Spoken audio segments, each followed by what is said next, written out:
I recently had to do something that made me deeply uncomfortable. So I had to tell some people that I care about deeply that I couldn't be the person that they were expecting me to be. And this is not because I didn't want to help in the situation, it's because I'm starting to understand the cost of always being the easy one. And I don't think we talk enough about the cost of, like what that actually costs for us to always show up as the adaptive one, the one that makes things easy on everybody.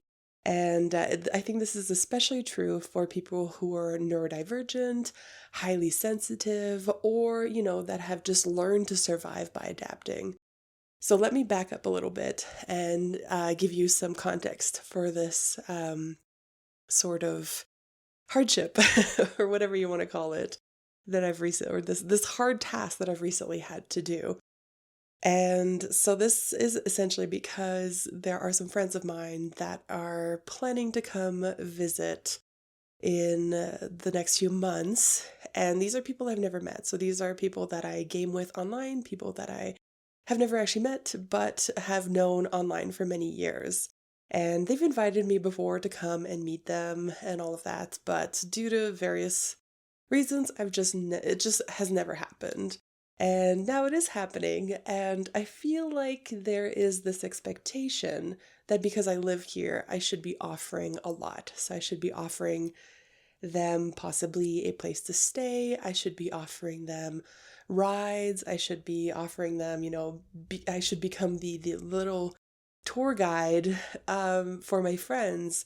And yes, this was something that I already felt, but then was confirmed when one of my friends started volunteering me for this stuff. And I felt deeply uncomfortable when that started happening because I had already kind of imagined what the situation would be like for me and how the levels of comfort that I would have.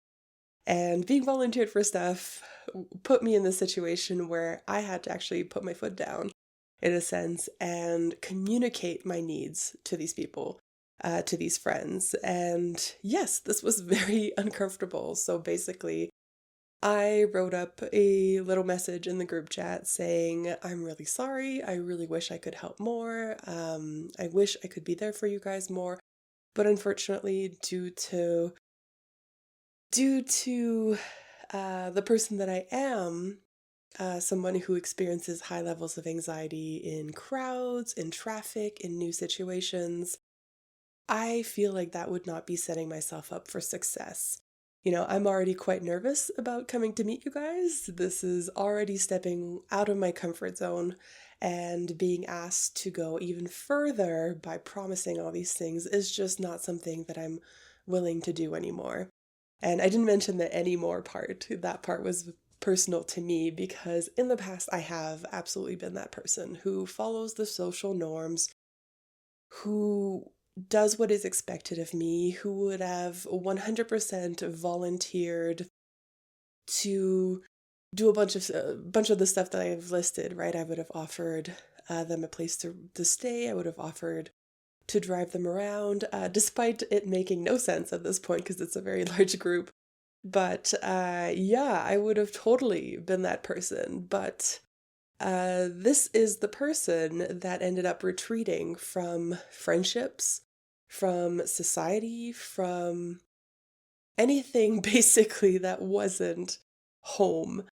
And yeah, this has led me to live a very solitary sort of existence. Like I've been a lone wolf for many years because it felt scarier to take those steps and ask for what I need.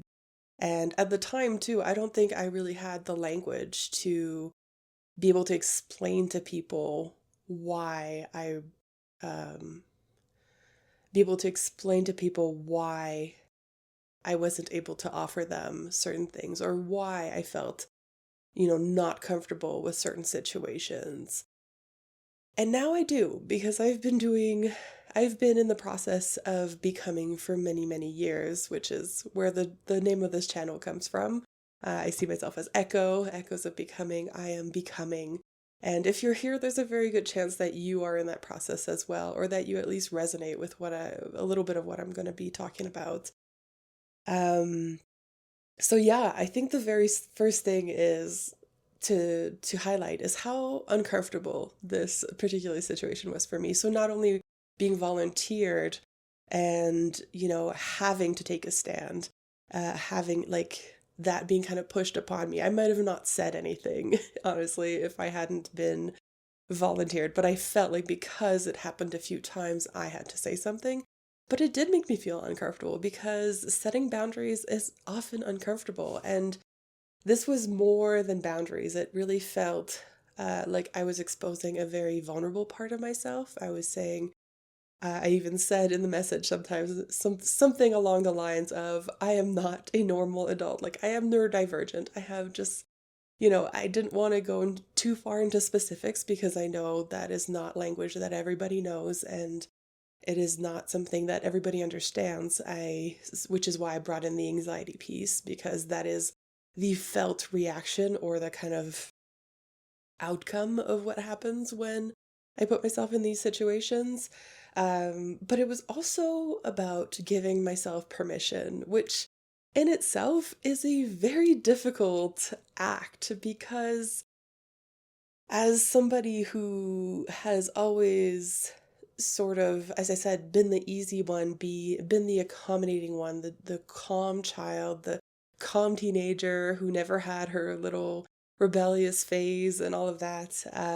Yeah, like giving myself permission to not only recognize my need, but actually find a way to communicate it to people was extremely difficult. And as I said, this is a group of people that I've never actually met in real life. So I really saw it as this opportunity to, yeah, take that permission, set to the right boundaries right off the bat. Don't wait until, like, not waiting until I got to this point where I was in crisis or mid panic attack to make these facts known about myself to them. Like, I was like, okay, I really, I would really like to have a positive experience stepping back into the world, trying to, go and meet some actual friends, which I haven't had in many, many years. So, there was a big, big piece for me, and it might have felt like a tiny little drop for them, but to me, it felt like a friggin' waterfall. Like, it was just such a big moment for me, and I'm quite proud of it. But I have to say, like, it was very vulnerable, and I hope that I have this idea that things like this do become easier as you go. But, we have to talk about the expectations, right? Because I think, and this might be due to, my parents were in the boomer generation. So I was raised by boomers, and just kind of, I feel like there was a lot more emphasis for them about, helping your neighbor, picking up your cousins from the airport and stuff, and that just being seen as something you have to do. Like, it is just your duty or something as a family member or as a friend to do those things no matter what your personal needs are. And I was often called selfish as a child, probably because I had these needs that I tried to express, but they were seen as me being very selfish, being very self-centered. And so I very much internalized that. I truly believed that I was selfish. I believed that I was a selfish person, and I tried to counteract that by becoming more and more selfless, to the point where my needs were always second or third or fifth, like whatever, however many people there were there, like I was the last one on the list when it came to what I needed. And yeah, it sucks because I think it's often seen as like when you don't do those things, when you don't go out of your way to do things for other people, it can be seen as selfish. It can be seen as you being, a recluse, or there's a whole bunch of things that are part of those expectations, right? Like, if you don't follow the expectations, there's a bunch of assumptions that can be made of you. Like, for me, like a big one is something that I mentioned in my message to my friends. It's like, I would really like to do more to help. Like, I would love to be that helpful person. I would love to help you. I love helping people. Like, part of what I want to do in the next phase of my life is become a coach, like actually help people who are in the process of becoming and are struggling with that, or just need sort of a mirror or somebody to reflect back to them what's happening. Because on my journey of becoming, it's been a pretty solo journey. I haven't had somebody like that to discuss some of the places where I've been stuck, or to kind of speed me along my way. So yeah, but I've often felt, this is one of these blockages, but I've often felt like my needs, especially in cases where it conflicted with my desire to want to help, I would pick the helping part because that felt a lot more aligned with what people were expecting of me. It felt more aligned with what society sort of expected, or like what I thought would make me a better friend or a better person, or all of that, basically. So I do love helping people, and this is where I need to start learning to draw the line, and it's this idea of, again, boundaries, needs, permission, because I think one of the things that has really anchored this in for me is the cost. And like I said, I don't think we talk enough about the cost, because this is what I can already tell would have happened if I had volunteered myself for all those things. So if I said to my friends, hey, don't worry about it, don't book a hotel, just come stay here. Yeah, there's 7 of you, whatever, we'll make room. Sure, I'll like step out of my comfort zone for 5, 6, 7 days, however long you guys are staying. And you can sleep on my couch, and you can have my bed. Like, you can do, like, I'll drive you around. Like, well, I'll do 2 rides. I'll pick up the first group and come back and pick up the second group.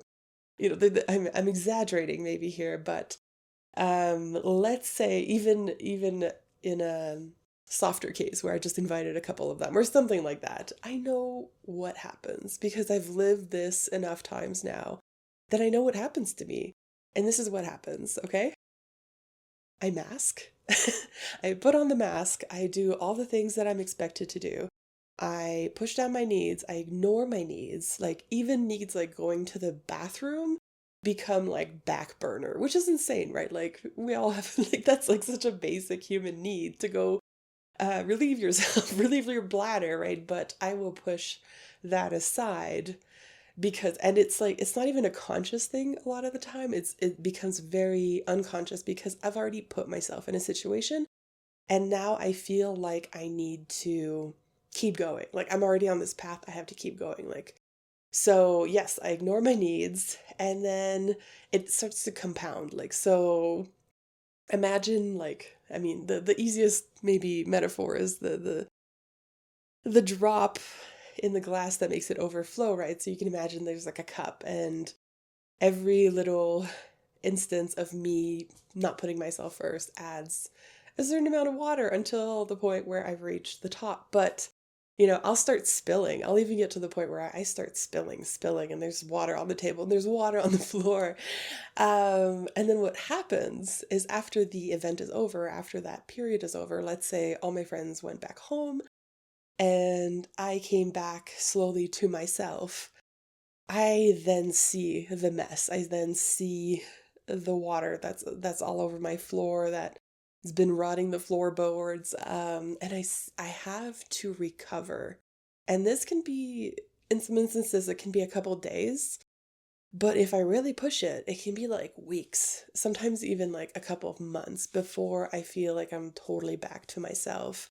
And by that I mean I'm sleeping more, or I'm not sleeping well. My energy is just super low. I'm still trying to sort of make up for the time lost, or the time of not paying attention to my needs. Like, so I might overeat, for example. I might try to treat myself by going to get junk food because I can't cook. I don't have the energy to cook. So I'll eat out. So my health will take a hit. I will stop exercising because I'm too exhausted, or I just feel that way. I feel very lethargic. So again, my health.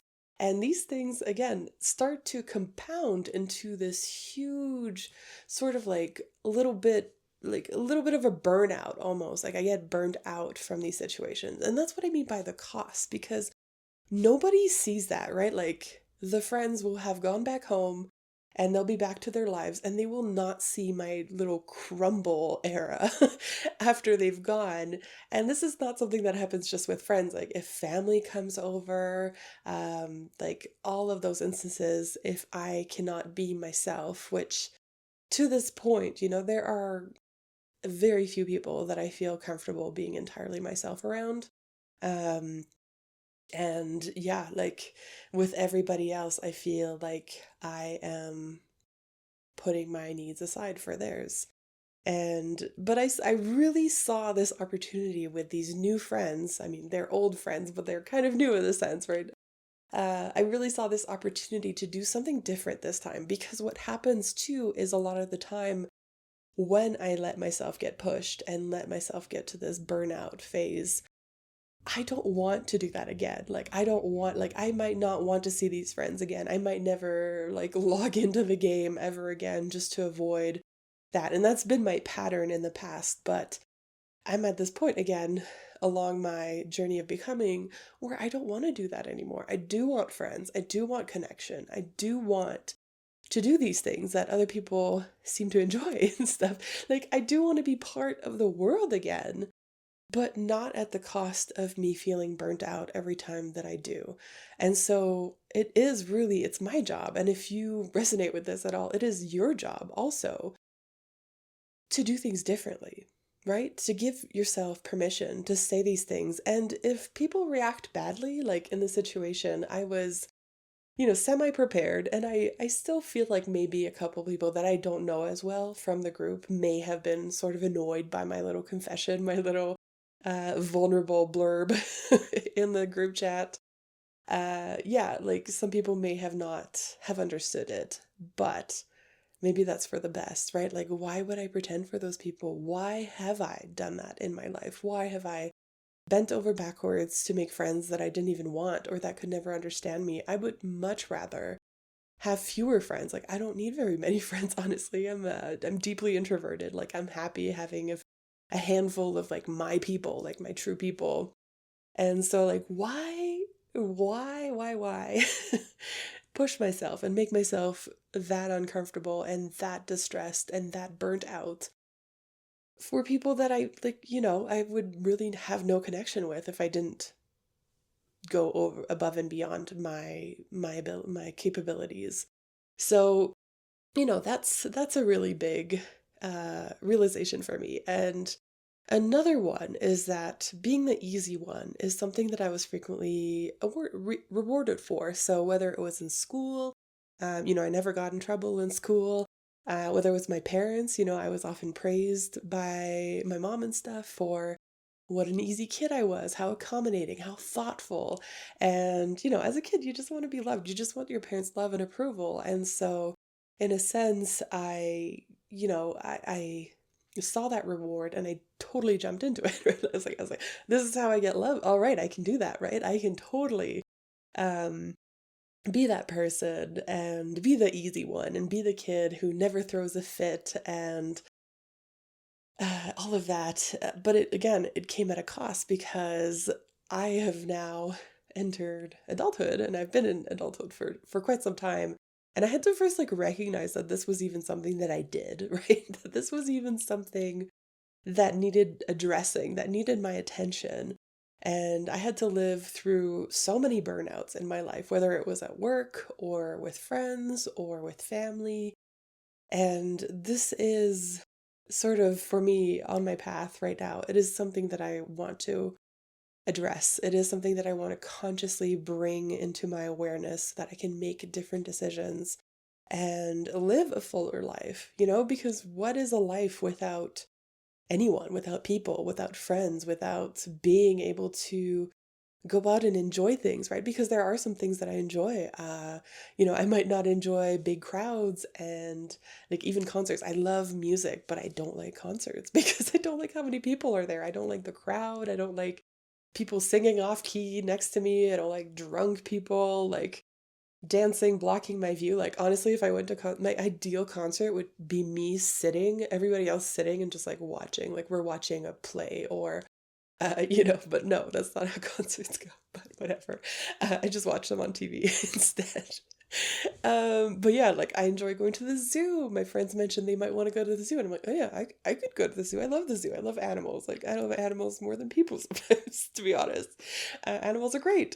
I would love to see some cute animals and stuff, and I've been there. I love the zoo. I've been there like a few times. So there are activities that I do enjoy and that are worth the cost of maybe the crowds and the people and all of that because I'm getting depleted, yes, maybe, but I'm also getting refilled at the same time. Like there's a balance there. And so, yeah, like I do want to take part of the world and I don't want to feel like I have to exclude myself from all social situations because of my needs.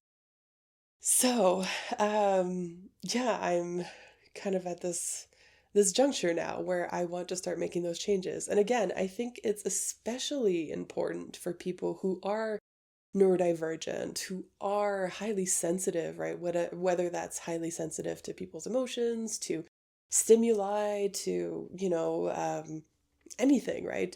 Or people who are like a combination of these things, like, and like me, have learned to survive by being adaptive, by being that person that doesn't, rock the boat and doesn't ask for what they need and just kind of goes with the flow. And I've actually like prided myself in that, like in my life. I've just been like, I'm so easy. Everybody loves me. Everybody likes me. I'm so likable. But again, the cost of that, the cost of being the likable one has been insane. Like I've lost jobs because of it. I've lost friends. I've moved away from places because I felt like the craziest thing, or one of the craziest, is when I've gone on sick leave before and I don't want to leave my house because I'm so scared of bumping into someone and having to explain to them my inconvenience, right? Because like I know how inconvenient I'm being when I'm on sick leave. There's people having to cover for me. There's somebody that needs to be trained. There's projects that are falling between the cracks. There's whatever the job, there's always an inconvenience when someone just leaves all of a sudden out of the blue. And this is what I mean by I reached this point of burnout and then I'm useless, right? Like I'm useless. I can't do it anymore. Like I reach a limit and I don't want to do that anymore. So there are many changes I'm making in my life because of this. As I said, one of them is, well, I haven't said this in this video, but one of them is that I'm trying to start my business right now. I'm trying to work for myself and I'm finding so far, other than, money not coming in very quickly, I'm finding that I really enjoy that. I enjoy being able to follow my own rhythm, to just know what's ahead of me, to be able to plan my days according to my system and the amount of energy that I have that day. Something as I've mentioned in this video too that I want to address is yeah, making more friends, but not just anyone, right? Not just settling for people who will not understand these parts of me and my sensitivities and my needs. Like I want people who will be supportive of that. And yeah, people who will ask questions and be curious and want to know more about those things about me, right? So that they can like because I feel like I'm very aware of that when I'm around people. Like I really want to understand what makes them uncomfortable, what makes them tick, what they love, what they like, their love language, all of that. I seek to understand those things because in a sense, I'm sure that I wish that people wanted to do the same for me. And yeah, I don't know again if this resonates with you or not, but yeah, but it's a big journey. And again, as with everything else with becoming, it is not something that happens overnight. This was a small step or big step, depending on who you ask, in the right direction. For me, it was a big step. But yeah, like I think it's just by starting to make those decisions really consciously and however long that takes. Like, it took me an hour to compose that like 3 or 4 sentences that I sent to my friends, and that's okay, right? Eventually, either that will become more clear in just the way that I interact with people, it'll be a lot more casual, or I'll just develop a better sense of when to put those boundaries and when to ask for those things I need, and like recognize also who is going to be able to receive that and respect it, right? Because there is a level of respect in all of this that somebody could just be kind of like the stuff I've experienced in the past is, oh, you're too much or you're too needy and all that stuff. And that is their reality. It is not mine anymore. I don't want it to be mine anymore. I want to accept that my needs are totally reasonable for me. And so, yeah, if you're struggling with this, like, I'm right there with you. I understand. It is a struggle, but like, let's keep going because this is so worth it. And I felt so good. And now I feel completely relieved. I've said my piece. The expectation has been set and my boundaries have been set. And if anyone, tries to cross them, I already have something that I've already got something that I've put out there and I can just refer back to.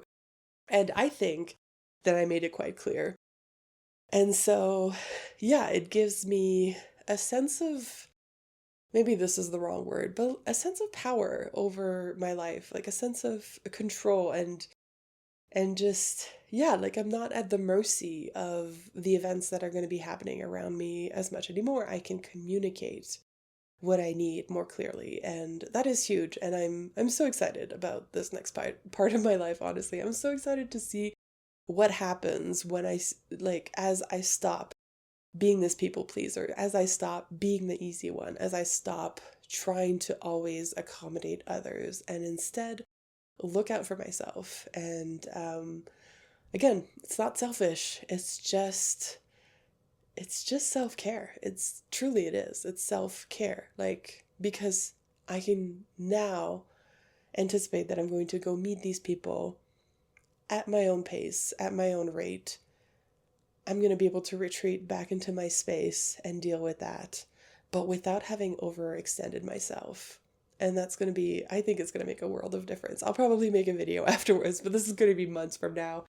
So if I remember, I'll make a video then to kind of let you guys know how it went. Hopefully it goes well, but yeah, I'm excited. I'm excited about this new phase of my life. Like I said, I'm excited to have friends again. I'm excited to explore these sides of myself. I'm excited to accept these sides of myself and just be, right? So yeah, that's my little ramble for the day. If this resonated with you, again, all my love and support. It's a rough thing to do, but I think that we're going to be incredibly grateful later on in our lives as the sort of rewards of not letting ourselves get trampled on all the time will bring to our lives. So very exciting stuff. But yeah, I'll end it here. And thanks for listening. And as always, I'll see you guys later. Bye.